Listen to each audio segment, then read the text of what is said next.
Bismillahirrahmanirrahim. Assalamualaikum warahmatullahi wabarakatuh. Salatu wassalamu ala rasulillah wa ala alihi wa sahbihi wa mawalah. Sahabat Taubah yang dirahmati oleh Allah subhanahu wa ta'ala, semoga Allah subhanahu wa ta'ala memberikan kita keberkahan atas apa yang kita kerjakan. Semoga semua nilai ketaatan kita mendapatkan keridhaan Allah subhanahu wa ta'ala. Sahabat At-Taubah yang dirahmati oleh Allah subhanahu wa ta'ala, tujuan Nabi Shallallahu Alaihi Wasallam diutus tidak lain adalah untuk menyempurnakan akhlak manusia.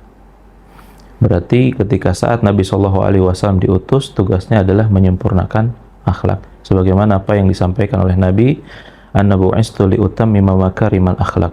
Aku diutus ke dunia ini adalah tujuannya untuk memuliakan atau menjadikan akhlak manusia itu menjadi mulia. Ketika saat Nabi Shallallahu Alaihi Wasallam diutus untuk menyampaikan nilai-nilai budi pekerti yang lurus, maka pasti akan ada yang menjadikan media ketidakbaikan dari nilai akhlak manusia. Maka Nabi Shallallahu Alaihi Wasallam yang diriwayatkan oleh Ibnu Mas'ud, Abdullah Ibnu Mas'ud radhiyallahu anhu, pernah bersabda bahwa la yadkhulul jannah man kana mithqala dzarratin min kibrin. Tidak akan masuk surga siapa saja yang di dalam hatinya memiliki satu biji sawi kesombongan. Dalam riwayat lain dilanjutkan bahwa seorang pemuda, qala rajulun, seorang pemuda mengatakan kepada Nabi Shallallahu Alaihi Wasallam, "Ya Rasulullah, rajulun yuhibbu ayyakuna thawbuhu hasanan wa na'luhu hasanan." Seorang bertanya kepada Rasulullah SAW, "Ya Rasulullah, ada seseorang yang memakai pakaian bagus, kemudian menggunakan sendal yang begitu bagus." Maka Nabi Shallallahu Alaihi Wasallam, "Innallaha jamil yuhibbul jamal." Allah tuh mencintai sesuatu yang indah.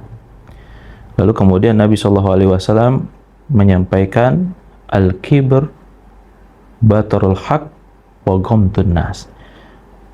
Sombong itu adalah mereka yang menolak kebenaran dan merendahkan manusia.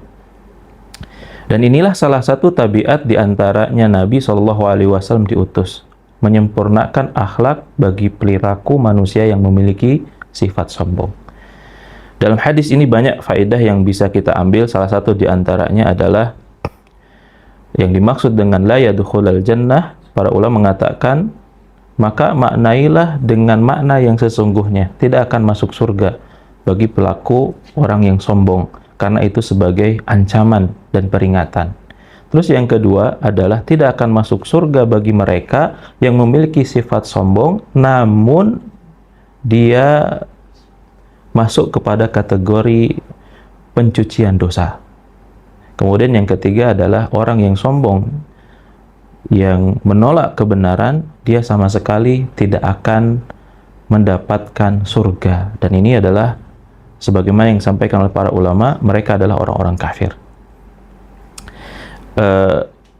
Perlu kita ketahui bahwa sombong ini merupakan perilaku tercela, perilaku buruk yang setiap pelakunya akan diberikan hukuman-hukuman tertentu, baik itu hukuman-hukuman dari apa yang dia kerjakan berdasarkan sunnatullah, ataupun hukuman-hukuman sosial.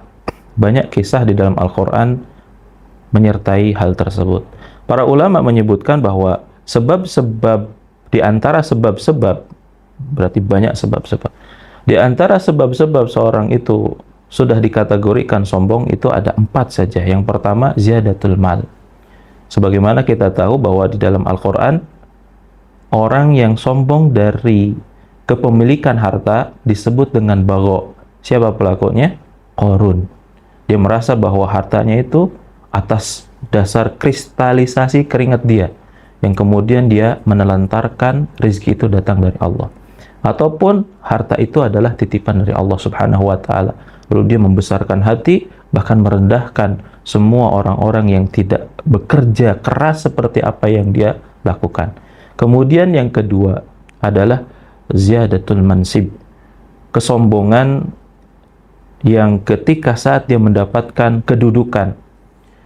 Sombong di dalam kedudukan ini disebutkan dalam Al-Quran, disebut dengan togho. Sebagaimana kita tahu, Fir'aun sombong dengan kedudukannya. Dan yang ketiga adalah ziyadatul ilm, yaitu kesombongan ketika saat ilmu itu bertambah. Dan inilah hal yang paling perlu kita perhatikan ketika saat ilmu itu bertambah pada diri kita. Selayaknya kita tidak boleh merendahkan orang yang belum satu pengetahuan dengan kita, atau kita merasa pengetahuan kita lebih banyak dibandingkan orang-orang. Maka kenapa dalam syariat Islam itu diharuskan bagi setiap muslim untuk berdakwah, menasehati. Dan yang keempat adalah ziyadatut ta'ah. Orang yang sombong itu berpotensi sombong ketika saat bertambahnya nilai-nilai ketaatan. Merasa dirinya sudah berhijrah, merasa dia pernah merasakan keburukan, ketika nyamannya ketaatan, ketika melihat orang-orang melakukan keburukan, dia rendahkan sebelah mata, yang kemudian dia sombong dengan nilai-nilai ketaatan yang dia miliki. Maka sahabat yang dirahmati oleh Allah Subhanahu wa taala, sombong ini akan mengikis keikhlasan seseorang dalam beribadah. Sombong ini akan menghilangkan amal soleh seseorang dalam beribadah kepada Allah Subhanahu wa taala. Maka banyak ayat Al-Quran dan hadis itu menyebutkan kategori sombong bisa menjadikan seseorang terlempar dari Islam, atau dia akan dihukum berat, baik itu hukum secara duniawi atau hukum secara akhirat. Maka saya menasehati kepada pribadi, kepada jamaah sekalian, ataupun sahabat At-Taubah untuk senantiasa mari kita mengontrol hati kita, perilaku kita, ego kita di dalam menjalani ketaatan kita kepada Allah, menjalani kehidupan kita kepada Allah, untuk senantiasa menghilangkan sifat-sifat tercela, agar apa yang dijadikan diutusnya Nabi Shallallahu Alaihi Wasallam ke muka bumi ini sebagai penyempurna memuliakan manusia dari akhlak yang baik, yaitu akhlak bagaimana peribadahannya kepada Allah, akhlak bagaimana hubungannya dengan sesama manusia, sesama hamba Allah, itu menjadi baik. Itulah akhlak yang sempurna, akhlak yang dijadikan sebagai nilai-nilai ibadah kepada Allah Subhanahu wa taala.